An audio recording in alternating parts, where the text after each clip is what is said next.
Feel the power. Oh, I can feel it. Our moment of triumph approaches. It's Rock Talk. 3, 2, 1.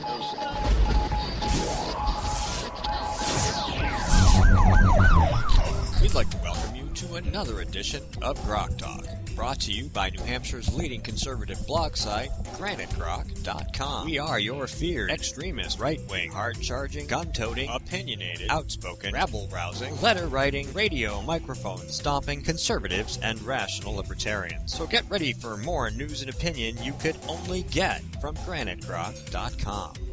Rock Talk. Welcome back to Grok Talk, where open mics during the break are not common, but do happen from time to time.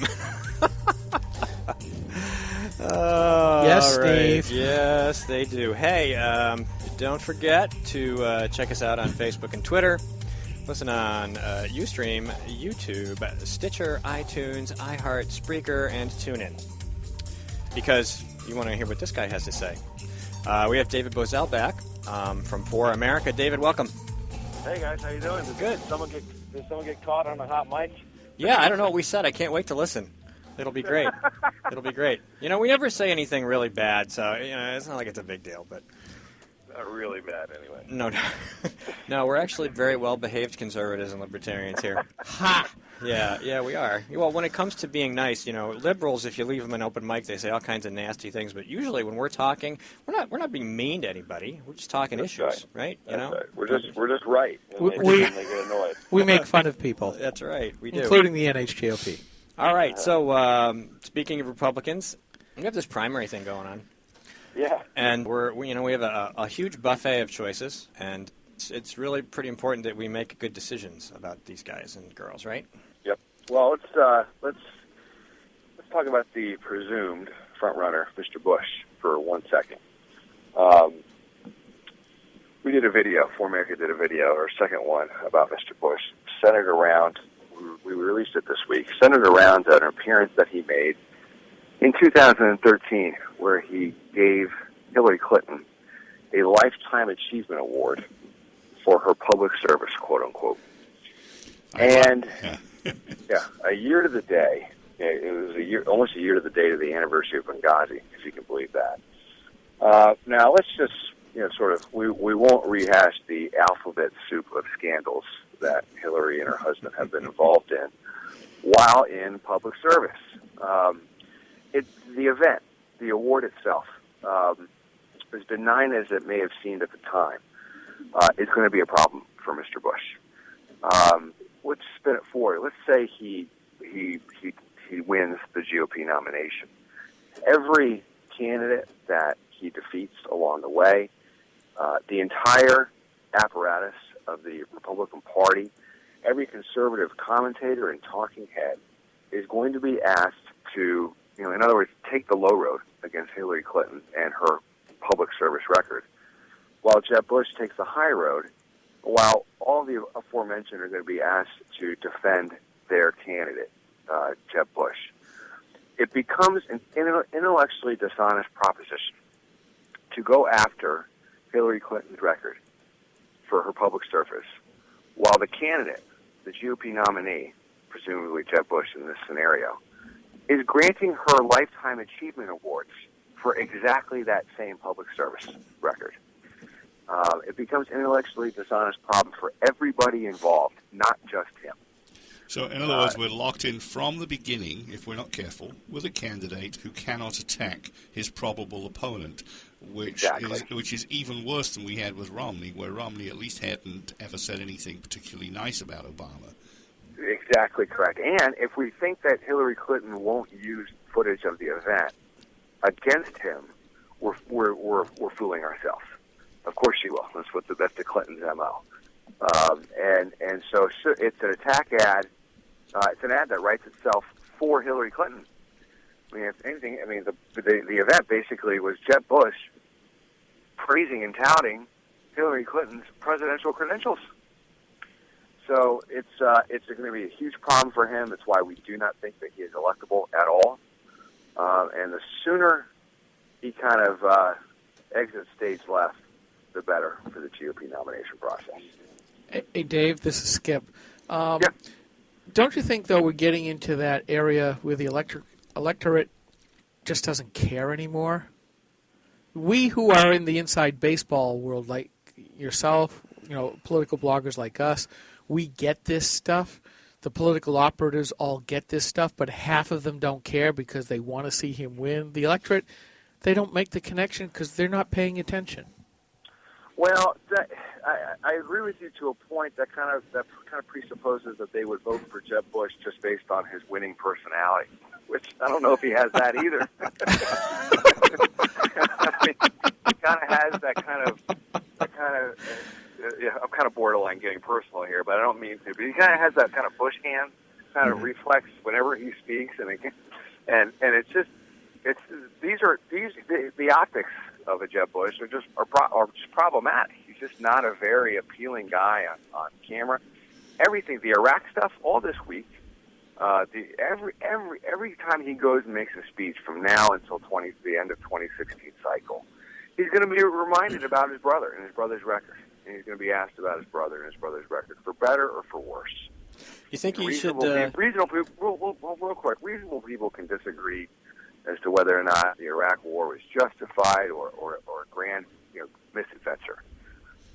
But that's just not what the 2016 cycle ought to be about. And the press and Hillary Clinton will try to make it that.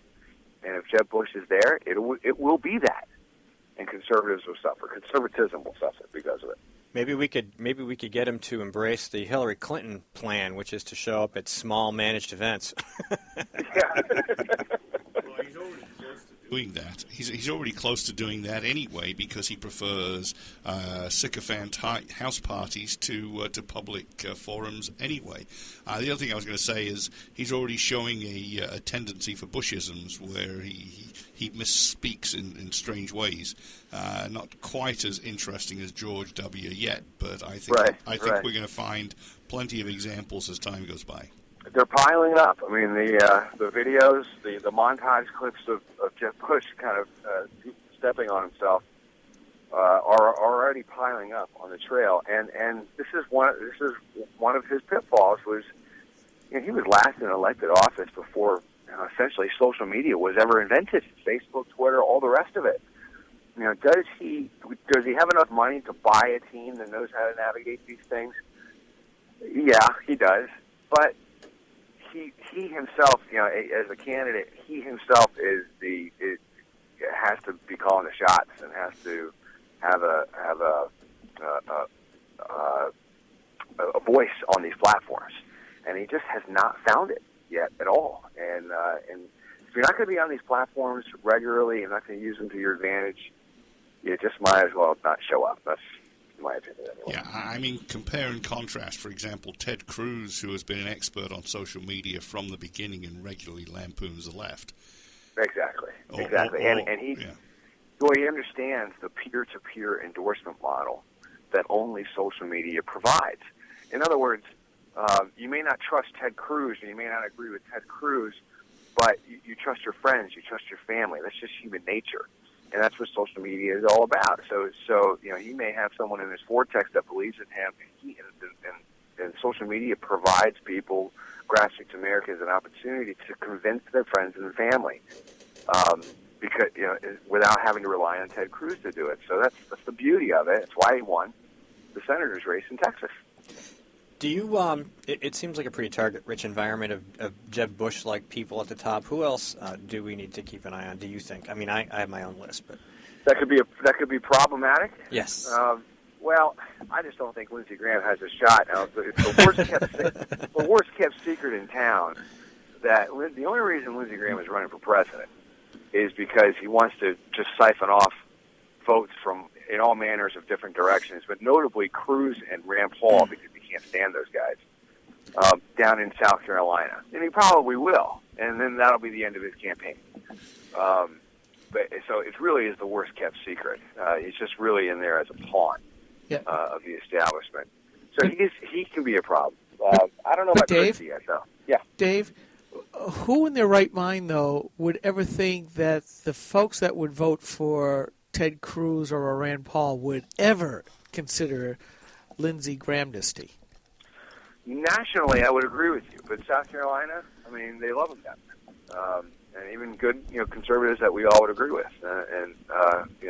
they respect him down there, and they've conditioned themselves to pull a lever for Lindsey Graham. He's their guy. There's a little bit of a home state advantage that he's got. Do you think he'll siphon off more votes from Jeb Bush than he would from the conservatives? I don't know. He'll probably siphon off the votes from all of them. Just because of the home state advantage that he has. Mm-hmm. But if he ends up, knocking down Ted Cruz by a few percentage points, it's mission accomplished. If he ends up knocking down Rand Paul or Marco Rubio down a few percentage points, mission accomplished for Lindsey Graham. Yeah, okay. But kind of spinning it forward, though, I think the calendar is really set up very nicely for conservatives. Once you get past Iowa, you guys up in New Hampshire, South Carolina, and Nevada, some of the January through February. In March is the first real Super Tuesday is March 1st. You got a chock full of a lot of conservative states. Texas, notably for Ted Cruz, Oklahoma, his neighbor to the north, North Carolina, Tennessee, a lot of rich conservative territory, and a good conservative candidate could rack up a lot of delegates on the first Super Tuesday and carry a lot of momentum with them. So, who do you find as a good conservative candidate? And bear in mind, we get some more trying to jump in there. We get the Huckster, and we get Sanctorium. Sanctorium. I mean, at this point, guys, I would have like a basketball lottery, just to split up the debate forums. Just do 4 at a time, because it is you just cannot. You're not going to have a good debate with 12, 16 people up there. It's a recipe for disaster. Like a crowd. It really is. Yeah, 7 or so didn't work well last time. No, I know, exactly. I think most of the senators, putting Lindsey Graham aside, those guys are the real deal. I mean, Marco Rubio has his warts with regards to the immigration stuff, but he's the real deal. He's got an excellent story. They all have excellent stories. They all have pretty fascinating rags to riches stories, and they all have basically good conservative voting records. Aside from Lindsey Graham, frankly, even Jeb Bush has a good record. I mean, so there's no really disputing a lot of the records. We can pick around the edges, around the margins, but they're all the real deal. That's why it's going to be a fascinating race. That's why it's going to be an exciting race. It's going to be conservatism on parade. And I think that all of them, maybe not all of them, but most of them are going to keep the knives out from each other's backs. That's how close they are to one another personally. Yeah. So I think it's going to be refreshing, so long as it just doesn't get overcrowded, and we get to hear these guys and their platforms. But I'll repeat what I said to you guys a couple weeks ago.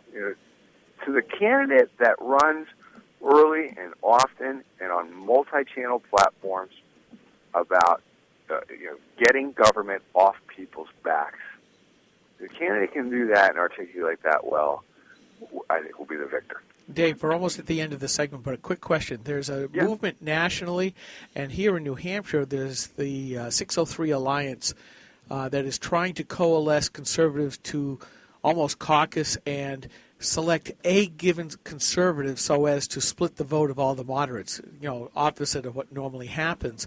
Do you think that will have an effect on the race? Well, I think if conservatives banded together around one, it would.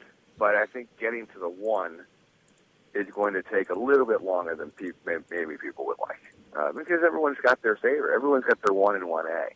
We're having meetings all across the country ourselves, and we ask the question, who's your number 1 and who's your number 2, and how enthusiastic are you?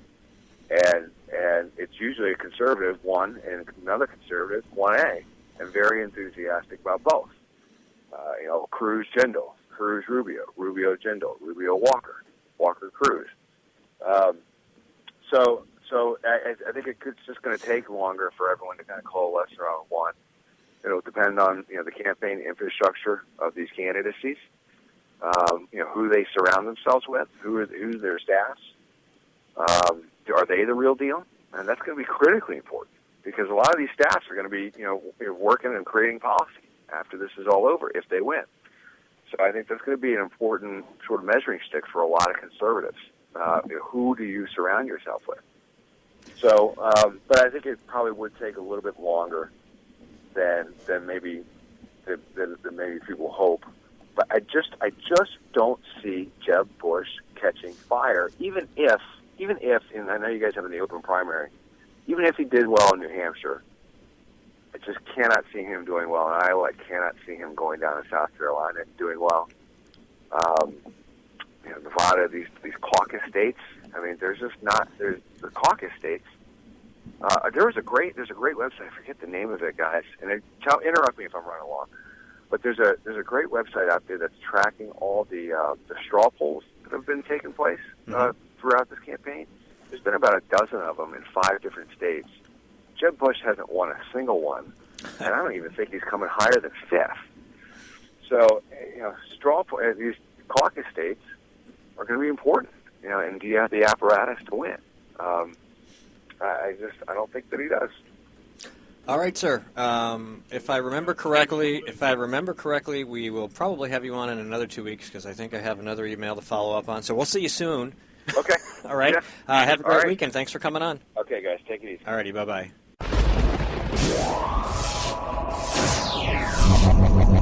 Rock